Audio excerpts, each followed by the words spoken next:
Soap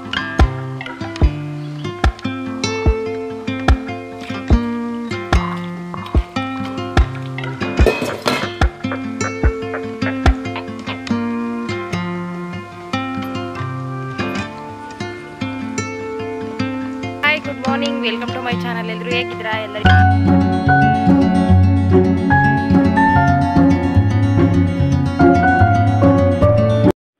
ನಾನು ಬೆಳಗ್ಗೆಯಿಂದನೇ vlog ಮಾಡ್ತಾ ಇದ್ದೀನಿ. ಇವತ್ತಿನ ವ್ಲಾಗಲ್ಲಿ ನನ್ನ ಮಾರ್ನಿಂಗ್ ರೂಟೀನನ್ನು ಶೇರ್ ಮಾಡ್ಕೊಳ್ತಾ ಇದ್ದೀನಿ. ನನ್ನ ಮಾರ್ನಿಂಗ್ 5:30 to 10:30. ನನ್ನ ಮಾರ್ನಿಂಗ್ ಎಷ್ಟು ಬ್ಯುಸಿ ಆಗಿರುತ್ತೆ, ಎಷ್ಟು ಕೆಲಸಗಳಿರುತ್ತೆ ಅಂತ ನಾನು ಇವತ್ತಿನ ವ್ಲಾಗಲ್ಲಿ ಶೇರ್ ಮಾಡ್ಕೊಳ್ತಾ ಇದ್ದೀನಿ. ತುಂಬ ದಿನದ ಹಿಂದೆ ಒಂದು ಸಲ ವ್ಲಾಗನ್ನು ಶೇರ್ ಮಾಡಿದ್ದೆ.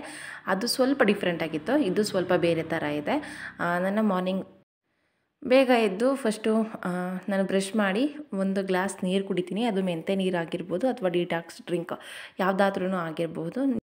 ಕುಡ್ದಾದ ಮೇಲೆ ಬೂಸ ನೆನೆ ಇಟ್ಟು ಇವಾಗ ಕಸ ಹೊಡೆದು ಬಾಕ್ಲಿ ನೀರು ಹಾಕ್ತಾ ಇದ್ದೀನಿ. ಫಸ್ಟು ಬಾಗಿಲು ತೊಳಿತೀನಿ. ನಮ್ಮ ಕಡೆ ಹೇಗೆ ಅಂತಂದರೆ ಬಾಗಿಲು ತೊಳೆದಲೇ ಆಚೆಗೆ ಒಳಗೆ ಓಡಾಡಬಾರ್ದು, ಕದ ತೆಗೆದು ಬಿಡಬಾರ್ದು.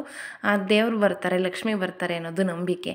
ಹಾಗಾಗಿ ಫಸ್ಟು ನಾನಿವಾಗ ಬಾಗಿಲು ಸಾರಿಸ್ತಾ ಇದ್ದೀನಿ, ಅಂದರೆ ಬಾಗಿಲು ತೊಳೆಯೋದು. ತುಂಬ ಕಡೆ ಈ ರೀತಿಯಾಗಿ ಮಾಡ್ತಾರೆ, ನಮ್ಮ ಕಡೆ ಮಾತ್ರ ಮಾಡ್ತಾರೆ ಅಂತೇನಿಲ್ಲ. ನನಗೆ ಗೊತ್ತಿರೋ ಹಾಗೆ ಎಲ್ಲ ಕಡೆಯೂ ಈ ರೀತಿಯಾಗಿ ಅರಿಶಿನ ಕುಂಕುಮ ಇಟ್ಟು ರಂಗೋಲಿಯನ್ನು ಬಿಡ್ತಾರೆ. ಅದರಲ್ಲಿ ಏನು ಸ್ಪೆಷಲ್ ಇಲ್ಲ, ನಾನು ಮಾತ್ರ ಬಿಡ್ತಾ ಇದ್ದೀನಿ ಅಂತಲೂ ಕೂಡ ಹೇಳೋದಿಲ್ಲ.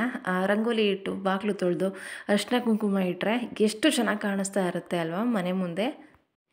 ಈ ಕೆಲಸ ಮಾಡಿ ಆಗೋ ಅಷ್ಟರಲ್ಲಿ ಹಸುಗಳಿಗೆ ಬೂಸ ರೆಡಿ ಆಗಿರುತ್ತೆ. ನಂತರ ಹಾಲು ಕರೆಯೋದು, ಹಾಲು ಕರೆದು ಡೈರಿಗೆ ಹಾಲು ಹಾಕಿ ಇವಾಗ ಹಸುಗಳಿಗೆಲ್ಲ ಬೂಸ ಇಡ್ತಾ ಇದ್ದೀನಿ. ಹೇಗೆ ಅಂತಂದರೆ ಎರಡಕ್ಕೂ ಒಟ್ಟಿಗೆ ಇಟ್ಬಿಟ್ರೆ ಒಂದು ಉರುಡಿಸುತ್ತೆ, ಅದು ಚೆಲ್ಲಿಬಿಡುತ್ತೆ. ಹಾಗಾಗಿ ಒಂದಕ್ಕೇ ಇಟ್ಟಿರ್ತೀನಿ. ಅದು ಒಂದು ಅರ್ಧ ಕುಡಿದು ಖಾಲಿ ಮಾಡೋವರೆಗೂ ನಿಂತಿರ್ತೀನಿ. ಕೆಳಗಡೆ ಗಟ್ಟಿಗಿರುತ್ತಲ್ವ, ಹಾಗಾಗಿ ಅದು ಚೆಲ್ಲೋದಿಲ್ಲ ಅರ್ಧ ಆದಮೇಲೆ ಅಂತ. ಗೌರಿ ನೋಡ್ಬೋದು, ನೋಡ್ತಾ ಇದ್ದಾಳೆ. ಅವಳಿಗೆ ಮಾತ್ರ ಇಟ್ಟಿದ್ದೆ, ನನಗೆ ಯಾಕೆ ಇಟ್ಟಿಲ್ಲ ಅಂತ ಗುರಾಯಿಸ್ತಾ ಇದ್ದಾಳೆ. ಅವಳಿಗೆ ಸಪ್ರೇಟ್ ಹಿಂಡಿ ಮತ್ತು ಬೂಸದ ನೀರನ್ನು ಇಡೋದು. ಇವಳಿಗಿಟ್ರೆ ಮತ್ತು ಅವಳಿಗೆ ಆ ಕಡೆ ಉಳಿಸ್ಬಿಡ್ತಾಳೆ ಅಂತ ಇವಳದು ಕುಡ್ದಾಗಲಿ ಅಂತ ವೆಯ್ಟ್ ಮಾಡ್ತಾ ಇದ್ದೀನಿ. 2 ಹಸು 1 ಕರುಗೆ ಬೂಸ ಕುಡಿಸಿ ಆಯಿತು. ಈಗ ತೋಟ ಕೊಡ್ಕೊಂಡು ಬಂದಿದ್ದೀನಿ. ಬೆಳಗ್ಗೆನೇ ಕಟ್ಟಿ ಹೋಗೋಣ ಅಂತ ಒಂದು ವಾಕು ಕೂಡ ಆಗುತ್ತೆ, ಜೊತೆಗೆ ಇಲ್ಲಿ ಹಸುಗಳನ್ನ ಕಟ್ಟಿದಂಗೂ ಆಗುತ್ತೆ ಅಂತ ಇವಾಗ ಕಟ್ಟಿ ಸ್ವಲ್ಪ ಮೇವು ಹಾಕಿದ್ದೀನಿ. 11 ಗಂಟೆ 10:30 ತನಕ ತಿನ್ಕೊಂಡಿರಲಿ. 10:30ಗೆ ವಾಪಸ್ ಬಂದು ಮತ್ತೆ ನೆರಳಿಗೆ ಕಟ್ಟಿ ಹೋಗ್ತೀನಿ. ನೋಡೋದಕ್ಕೆ ಬ್ಯೂಟಿಫುಲ್ ಆಗಿರುತ್ತೆ ನೇಚರು. ನೋಡ್ಬೋದು ಎಷ್ಟು ಚೆನ್ನಾಗಿ ಹಕ್ಕಿಗಳೆಲ್ಲ ಕಾಣಿಸ್ತಾ ಇರ್ತವೆ, ಗಿಳಿಗಳು ನೋಡಬಹುದು. ಹಕ್ಕಿಗಳ ಚಿಲಿಪಿಲಿ ಸೌಂಡ್ ಕೂಡ ಕೇಳ್ಬೋದು. ತುಂಬಾ ಚೆನ್ನಾಗಿರುತ್ತೆ ಮಾರ್ನಿಂಗ್ ಅಂತೂ. ಈವ್ನಿಂಗ್ಗಿಂತ ಮಾರ್ನಿಂಗ್ ತುಂಬ ಚೆನ್ನಾಗಿರುತ್ತೆ ವೆದರ್ ನೋಡೋದಕ್ಕೆ. ಎಷ್ಟು ಬ್ಯೂಟಿಫುಲ್ ಆಗಿರುತ್ತೆ ನೇಚರ್ ನೋಡೋದಕ್ಕೆ. ಇಲ್ಲಿ ತೋಟಗಳಿಗೆಲ್ಲ ಪೂರ್ತಿಯಾಗಿ ಸೆಣಬು ಹಾಕಿದ್ವಿ. ಹಿಂದಿನ ಬ್ಲಾಗ್ಗಳಲ್ಲೆಲ್ಲ ತೋರಿಸಿದ್ದೀನಿ. ಇವಾಗ ರೋಡ್ಸಿ ಆಗಿದೆ. ಇದೊಂದರಲ್ಲಿ ನೇಪಿಯರ್ ಹಾಕಿದ್ದಾರೆ, ಅದೊಂದು ಹಾಗಾಗಿ ಅದೇ ರೀತಿಯಾಗಿ ಕಾಣಿಸ್ತಾ ಇದೆ. ಬೇರೆ ಎಲ್ಲದೂ ಕೂಡ ರೋಡ್ಸಿ ಕ್ಲೀನ್ ಆಗಿದೆ. ಲಡ್ಡು ಬಂದಿದ್ರೆ ಸಿಕ್ಕಾಪಟ್ಟೆ ಖುಷಿ ಪಟ್ಟಿರೋಳು ನೋಡಿ.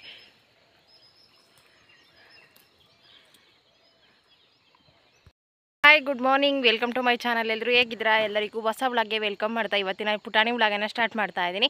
ಇವತ್ತಿನ ವ್ಲಾಗಲ್ಲಿ ನನ್ನ ಮಾರ್ನಿಂಗ್ ರೊಟೀನ್ ಯಾವ ರೀತಿಯಾಗಿರುತ್ತೆ ಅಂತ ಶೇರ್ ಮಾಡ್ತಾ ಇದ್ದೀನಿ. ಈ ವ್ಲಾಗ್ ಇಷ್ಟ ಆದರೆ ಲೈಕ್ ಮಾಡಿ, ಶೇರ್ ಮಾಡಿ. ಪ್ಲೀಸ್ ನಮ್ಮ ಚಾನಲ್ಗೆ ಯಾರು ಸಬ್ಸ್ಕ್ರೈಬ್ ಆಗಿಲ್ಲ ಸಬ್ಸ್ಕ್ರೈಬ್ ಮಾಡಿಕೊಂಡು ಸಪೋರ್ಟ್ ಮಾಡಿ ಅಂತ ಕೇಳ್ಕೊಳ್ತಾ ಇದ್ದೀನಿ. ಬನ್ನಿ ಇವತ್ತಿನ ಈ ಪುಟಾಣಿ ವ್ಲಾಗನ್ನು ಸ್ಟಾರ್ಟ್ ಮಾಡೋಣ. ಗೌರಿನಂತೂ ಫ್ರೀ ಆಗಿಬಿಡ್ತೀವಿ. ಅವಳು ಎಲ್ಲಿ ಬೇಕಲ್ಲಿ ಮೇಯ್ಕೊಂಡು ಓಡಾಡಿಕೊಂಡು ಚೆನ್ನಾಗಿ ಸಂಜೆವರೆಗೂ ಮೇಯ್ತಾಳೆ. ಅವ್ರ ಅಮ್ಮನೇನು ಮನೆಗೆ ಬರೋ ತನಕ ವೆಯ್ಟ್ ಮಾಡೋದಿಲ್ಲ. ಅವಳಿಗೆ ಯಾವಾಗ ಹೊಟ್ಟೆ ತುಂಬುತ್ತೆ, ಯಾವಾಗ ಮನೆಗೆ ಬರಬೇಕು ಅಂತ ಅನಿಸುತ್ತೆ, ಆವಾಗ ನೋಡೋಕೆ ಇಷ್ಟ ಆಗುತ್ತೆ. ಅವಳನ್ನ ಕರ್ಕೊಂಡು ಬರಬೇಕಿತ್ತು ಅಂತ ಅನಿಸ್ತಾ ಇದೆ. ಮಲಗಿದ್ಲು, ಕಟ್ಟಿ ಹೋಗೋಣ ಅಂತ ಜಾಸ್ತಿ ಆಗಿ ಗೌರಿ ಹತ್ರ ಚೆನ್ನಾಗಿರುತ್ತೆ. ವಿಡಿಯೋದಲ್ಲಾದ್ರೂ ತೋರಿಸಿದ್ರೆ ಸಂಜೆ ಕರ್ಕೊಂಡು ಬರ್ತೀನಿ. ನಾನು ತೋಟಕ್ಕೆ ಬಂದಿದ್ದೆ ನೋಡೋಣ ಅಂತ ಹಸು ಕಟ್ಟಿ ಇವಾಗ ವಾಪಸ್ ಮನೆಗೆ ಬಂದೆ. ಬರೋ ಅಷ್ಟರಲ್ಲಿ ಎದ್ದಿರ್ತಾರೆ ಅಂತ ಅಂದ್ಕೊಂಡೆ. ಚಳಿಗೆ ತುಂಬ ಚೆನ್ನಾಗಿ ರೊಗ್ಗೊಚ್ಕೊಂಡು ಅಕ್ಕ ತಂಗಿ ಚೆಂದ ನಿದ್ದೆ ಮಾಡ್ತಾಯಿದ್ರು.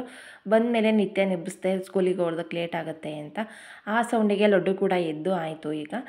ಇವಾಗ ನನಗೂ ಸೇರ್ಸೇನೆ ಇವತ್ತು ಬೂಸ್ಟ್ ಮಾಡ್ತಾ ಇದ್ದೀನಿ. ಬೆಳಗ್ಗೆ ಡಿಟಾಕ್ಸ್ ಡ್ರಿಂಕ್ ಕುಡಿದ್ಮೇಲೆ ಏನನ್ನೂ ಕೂಡ ಕುಡಿದಿರೋದಿಲ್ಲ. ಒಂದೊಂದು ದಿನ ಕಾಫಿ ಕುಡಿತೀನಿ, ಇವತ್ತು ಬೂಸ್ಟ್ ಕುಡಿಬೇಕು ಅಂತ ಅನ್ನಿಸ್ತು, ಹಾಗಾಗಿ ಬೂಸ್ಟ್ ಕುಡಿತಾ ಇದ್ದೀನಿ. ನಡಿ ಬೂಸ್ಟ್ ಕುಡಿ, ನಡಿ. ಹಾಂ, ಆಟ ಆಡ್ತಿದ್ದಾಳ. ನಡಿ ಬೂಸ್ಟ್ ಕುಡಿ, ತಣ್ಣಗಾತು. ನಡಿ. ಎಷ್ಟು ತನಕ ಬ್ರಷ್ ತೊಳಿತೀಯ? ಬ್ರಷ್ಗೆ ಸ್ನಾನ ಮಾಡಿಸ್ತೀಯಾ? ಹಾಂ, ಬ್ರಷ್ಗೆ ಸ್ನಾನ ಮಾಡಿಸ್ತೀಯಾ? ಸೋಪು ಹಚ್ಚುತ್ತೀಯಾ? ಶಾಂಪು ಹಾಕು. ಶಾಂಪು ಹಾಕ್ತೀಯಾ? ಹಾಕ್ಬಾರ್ದು. ನಾ ಸುಮ್ಮನೆ ತಮಾಷೆಗೆ ಹೇಳ್ದೆ. ಅಕ್ಕ ತಂಗಿ ಒಟ್ಟಿಗೆ ಬ್ರಷ್ ಮಾಡಿದರು. ನಂತರ ಅವರು ಬೂಸ್ಟ್ ಕುಡಿದ್ರು. ನಾನು ಕೂಡ ಇವತ್ತು ಬೂಸ್ಟ್ ಕುಡಿದೆ. ಮನೆ ಮುಂದೆ ಎಲ್ಲ ಪೂರ್ತಿಯಾಗಿ ಕ್ಲೀನ್ ಮಾಡಿರಲಿಲ್ಲ. ಅಂದರೆ ಬಾಗಿಲು ತೊಳೆಯೋದಕ್ಕೆ ಎಷ್ಟು ಕಸ ಹೊಡಿಬೇಕು ಅಷ್ಟು ಮಾತ್ರ ಹೊಡೆದ್ಬಿಟ್ಟಿದ್ದೆ. ಹಸುಗಳೆಲ್ಲ ಇರ್ತಾವಲ್ಲ ಅದ್ರ ಕೆಳಗೆ ಹೊಡೆದಿರೋದಿಲ್ಲ. ನಂತರ ಹಸುಗಳೆಲ್ಲ ಹೋಗಿ ಆದಮೇಲೆ ಈ ರೀತಿಯಾಗಿ ಪ್ರತಿದಿನವೂ ಕೂಡ ಕ್ಲೀನ್ ಮಾಡೋದು. ಅದಕ್ಕೆ ಹೇಳ್ತಾ ಇರ್ತೀನಿ ವ್ಲಾಗಲ್ಲಿ, ಮನೆ ಮುಂದೆ ಜಾಸ್ತಿ ಜಾಗ ಇದ್ದರೆ ಬೆನಿಫಿಟ್ ಎಷ್ಟಿರುತ್ತೆ ಅಷ್ಟೇ ಕಷ್ಟ ಕೂಡ ಇರುತ್ತೆ ಅಂತ. ಪ್ರತಿದಿನ ಎಲ್ಲದನ್ನು ಕ್ಲೀನ್ ಮಾಡಬೇಕು. ಮನೆ ಮುಂದೆ ರೋಡ್ ಇದೆ, ರೋಡ್ನೂ ಕೂಡ ಕ್ಲೀನ್ ಮಾಡಬೇಕು. ಒಂದು ದಿನ ಮಾಡಿಲ್ಲ ಅಂತಂದರೆ ನೋಡೋದಕ್ಕೆ ನಮಗೇನೆ ಚೆನ್ನಾಗಿ ಕಾಣಿಸ್ತಾ ಇರೋದಿಲ್ಲ. ಹಾಗೆ ರೋಡ್ ಸೈಡ್ ಇರೋದ್ರಿಂದ ಮಾಡಲೇಬೇಕು. ಹಾಗಾಗಿ ಪ್ರತಿದಿನ ಇಷ್ಟೆಲ್ಲ ಗುಡಿಸೋ ಅಷ್ಟರಲ್ಲೇ ನನ್ನ ಟೈಮ್ ಜಾಸ್ತಿ ಹೋಗಿರುತ್ತೆ. ಅದಕ್ಕೆ ಹೇಳ್ತಾ ಇರ್ತೀನಿ, ನಾನು ಅಡುಗೆ ತಿಂಡಿ ಮಾಡಿ ಮನೆ ಒಳಗೆ ನೆಲ ತೊಳೆಯೋದು ಆ ಕೆಲಸ ಮಾಡೋದಕ್ಕೆ ಎಷ್ಟು ಟೈಮನ್ನು ತೊಗೊಳ್ತೀನಿ. ಆಚೆ ಕೆಲಸ, ಹಾಲು ಕರೆಯೋದು, ಹಸುಗಳಿಗೆ ಬೂಸ ಇಡೋದು, ಸಗಣಿ ತೆಗೆಯೋದು, ಮನೆ ಮುಂದೆ ಕ್ಲೀನ್ ಮಾಡೋದಾಗಿರ್ಬೋದು, ಗಿಡಗಳಿಗೆ ನೀರು ಹಾಕೋದು, ಇದೇನೇ ಜಾಸ್ತಿ ಇನ್ನೂ ಟೈಮ್ ತೊಗೊಂಡಿರುತ್ತೆ ಅಂತಲೇ ಹೇಳ್ಬೋದು. ಬೆಳಗ್ಗೆನೇ ಸಗಣಿ ತೆಗೆದು ಎಲ್ಲದೂ ಕೂಡ ಆಗಿತ್ತು. ಇವಾಗ ಹೋಗುವಾಗ ಸ್ವಲ್ಪ ಹಾಕಿರ್ತವೆ, ಸ್ವಲ್ಪ ಉಳ್ಕೊಂಡಿರುತ್ತಲ್ಲ ಅದೇ ಮತ್ತೆ ಇಷ್ಟು ಟೈಮನ್ನು ತೊಗೊಳುತ್ತೆ. ಹಾಲು ಕರೆಯೋದಕ್ಕಿಂತ ಮುಂಚೆನೇ ಫಸ್ಟು ಸಗಣಿನೆಲ್ಲ ತೆಗೆದು ಬಿಡ್ತೀನಿ. ಕಾಲು ಕೆಳಗೆ ಇದ್ದರೆ ತುಣಿತಾನೆ ಇರ್ತಾರೆ, ಅದು ಇನ್ನೂ ಕೂಡ ಜಾಸ್ತಿ ಆಗುತ್ತೆ ಅಂತ. ಫಸ್ಟೆಲ್ಲ ತೋಟಕ್ಕೆ ತೊಗೊಂಡೋಗಿ ಅವ್ರ ಬೈಕಲ್ಲ ಡೈರೆಕ್ಟಾಗಿ ತೊಗೊಂಡೋಗಿ ಹಾಕಿ ಬರೋರು. ತೋಟ ಸ್ವಲ್ಪ ಹತ್ರ ಇದೆ, ಹಾಗಾಗಿ ಇವಾಗ ಒಂದು ಹಸು ಇದ್ದಾಗ ಮಾಡ್ತಾಯಿದ್ವಿ. 2 ಹಸು ಆದಮೇಲೆ ಒಂದು ದಿನ ಸಗಣಿ ಹಾಕಿಲ್ಲ ಅಂತಂದರೆ ಮನೆ ಹತ್ರ ಸ್ಟಾಕ್ ಉಳ್ಕೊಳ್ಳೋದು. ಹಾಗಾಗಿ ಇವಾಗ ಮನೆ ಹತ್ರನೇ ಒಂದು ತಿಪ್ಪೆ ಅಂತ ಮಾಡ್ಕೊಂಡಿದ್ದೀವಿ, ಅಲ್ಲಿಗೆ ಹಾಕ್ತೇವೆ. ಯಾಕೆಂತಂದರೆ ಡೈಲಿ 2 ಮಂಕ್ರಿ ಆಗುತ್ತೆ, ಇನ್ನೂ ಒಂದೊಂದು ದಿನ ಜಾಸ್ತಿ ಆಗುತ್ತೆ. ಹಾಗಾಗಿ ಮನೆ ಹತ್ರನೇ ಹಾಕ್ತಾಯಿದ್ದೀವಿ. ಇಷ್ಟೆಲ್ಲ ಕೆಲಸ ಮುಗಿಸಿ ಬರೋದು ತಿಂಡಿ ಮಾಡೋದಕ್ಕೆ. ನಂತರ ಇವಾಗ ಇಡ್ಲಿ ಮಾಡ್ತಾಯಿದ್ದೀನಿ, ಇಡ್ಲಿ ಚಟ್ನಿ. ನನ್ನ ಮಕ್ಕಳ ಫೇವ್ರೇಟ್ ತಿಂಡಿ ಅಂತಲೇ ಹೇಳ್ಬೋದು. ಏನು ತಿಂಡಿ ಮಾಡೋಣ ಅಂತ ಕೇಳಿದರೆ ಅವ್ರು ಫಸ್ಟ್ ಹೇಳೋದೆ ಇಡ್ಲಿ, ದೋಸೆ, ಕಡುಬು, ಪೂರಿ ಇಷ್ಟರಲ್ಲಿ ಹೇಳ್ತಾರೆ ಏನಾದರೂ ಮಾಡು ಅಂತ. ಇಡ್ಲಿ ಮಾಡಿ ತುಂಬ ದಿನ ಆಗಿತ್ತು, ಹಾಗಾಗಿ ನೈಟೇ ಇಡ್ಲಿ ಬ್ಯಾಟರ್ನ ರೆಡಿ ಮಾಡಿ ಎತ್ತಿಟ್ಟಿದ್ದೆ. ಇವಾಗ ಇಡ್ಲಿ ಹಾಕ್ತಾಯಿದ್ದೀನಿ.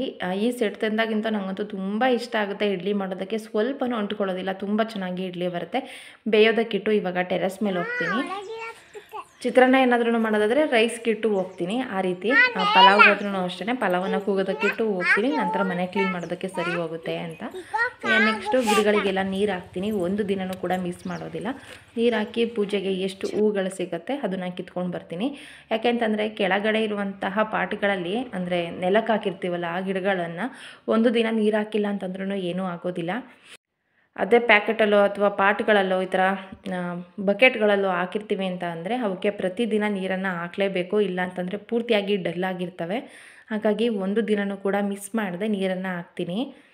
ಬೆಳಗ್ಗೆ ಬಂದಾಗಂತೂ ತುಂಬ ಚೆನ್ನಾಗಿ ಹೋಗ್ಬಿಟ್ಟಿರ್ತವೆ, ನೋಡೋದಕ್ಕೆ ತುಂಬ ಖುಷಿ ಅಂತ ಅನಿಸುತ್ತೆ. ಲಡ್ಡು ಇವತ್ತು ನಾನು ನಿನ್ನ ಜೊತೆ ನೀರು ಹಾಕ್ತೀನಿ ಅಮ್ಮ ಅಂತ ಅವಳು ನನ್ನ ಜೊತೆ ಕೈ ಹಿಡ್ಕೊಂಡು ನೀರು ಹಾಕ್ತಾ ಇದ್ದಾಳೆ. ಅದರಲ್ಲಂತೂ ಈ ಕಡೆ ಆ ರೆಡ್ ಕಲರ್ ಗುಲಾಬಿ ಗಿಡ ಇದೆಯಲ್ಲ, ತುಂಬ ಚೆನ್ನಾಗಿ ಹೋಗ್ಬಿಡ್ತಾ ಇದೆ. ತುಂಬ ದಿನ ಏನಾಗಿಲ್ಲ ಅದು, ಅಲ್ಲಿ ಎಷ್ಟು ಚೆನ್ನಾಗಿ ಹೋಗ್ಬಿಡ್ತಾ ಇದೆ. ಇನ್ನೊಂದು ಗಿಡ ಹಾಕಿ ತುಂಬಾ ದಿನ ಆಗಿತ್ತು, ಅದು ಯಾಕೋ ಗೊತ್ತಿಲ್ಲ ದೊಡ್ಡದಾಗ್ತಾ ಇಲ್ಲ. ಇದು ಚೆನ್ನಾಗಿ ಹೋಗ್ಬಿಡ್ತಾ ಇದೆ. ಪೂಜೆಗೆ ಸ್ವಲ್ಪ ಸ್ವಲ್ಪ ಹೂವು ಸಿಗುತ್ತೆ, ಕೆಳಗಡೆ ಸ್ವಲ್ಪ ಸಿಗುತ್ತೆ. ಹೇಗೋ ಪೂಜೆ ಮಾಡೋದಕ್ಕೆ ಹೂವು ಇಲ್ಲ ಅನ್ನೋ ಥರ ಏನಿರೋದಿಲ್ಲ, ಸಿಂಪಲ್ಲಾಗಿ ಪೂಜೆ ಮಾಡೋದಕ್ಕೆ ಸಿಗುತ್ತೆ. ಹಾಗೆ ಮತ್ತೆ ಹೊಸದಾಗಿ ನಾನಿಲ್ಲಿ ಪುದೀನ ಕೆಳಗಡೆ ಇತ್ತು, ಅದನ್ನು ತೊಗೊಂಡು ಬಂದು ಮೇಲ್ಗಡೆ ಇಟ್ಟು ನೀರು ಹಾಕ್ತಾ ಇದ್ದೀನಿ. ಹಾಗೆ ಜೊತೆಗೆ ಕಾಳಿಂಗ್ ಸೊಪ್ಪಿನ ಗಿಡನೂ ಕೂಡ ಹಾಕಿದ್ದೀನಿ.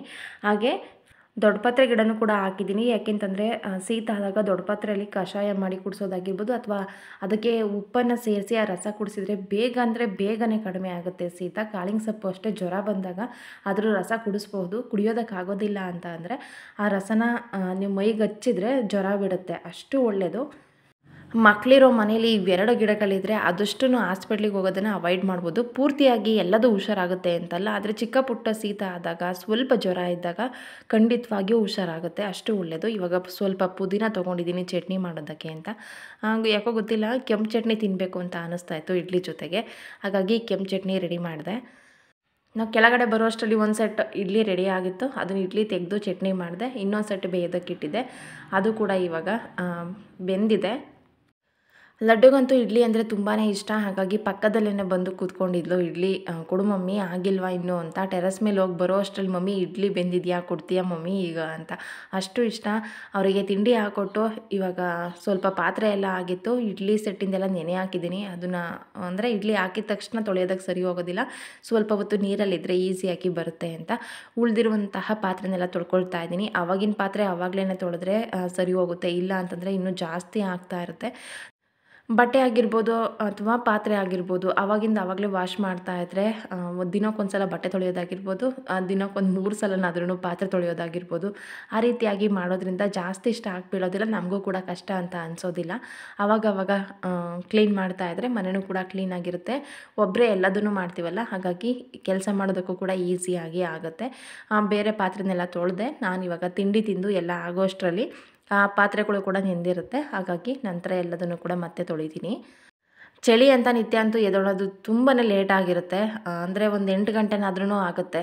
ಅದೇ ಅಮ್ಮನ ಊರಿಗೆ ಕರ್ಕೊಂಡು ಹೋದರೆ ಚಳಿ ಇದ್ರೂ ಪರವಾಗಿಲ್ಲ, ಬೇಗ ಅಂದರೆ ಬೇಗ ಎದ್ದೇಳ್ತಾರೆ. ಈಗ ಲೇಟಾಗಿ ಎದ್ದು ಹೊರಡೋ ಅಷ್ಟರಲ್ಲಿ ಲೇಟ್ ಆಗಿರುತ್ತೆ.